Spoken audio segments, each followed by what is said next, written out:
Well, what an incredible 24 hours it's been. The Reserve Bank here in Australia has dropped interest rates to record lows yet again. And on top of that, we had the 2016 federal budget a week early. So the anticipation is over. We now know what the facts are, and we now know what the proposed figures are. As always, everything at the moment is an announcement. It hasn't yet been legislated. But there does seem to be quite a lot of bipartisan support on a lot of the proposed reforms.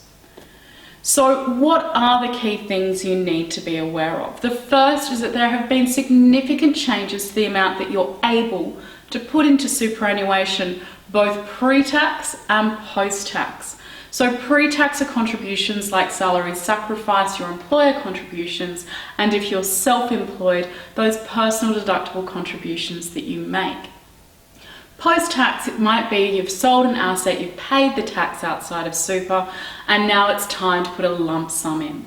Both of these limits have been dramatically reduced.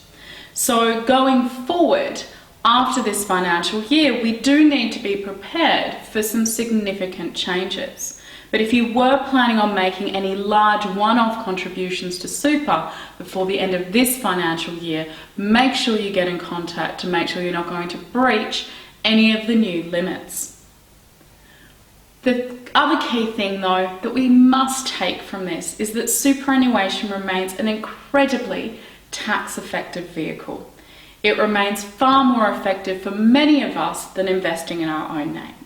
So certainly the protection and the legacy of superannuation is still absolutely entrenched.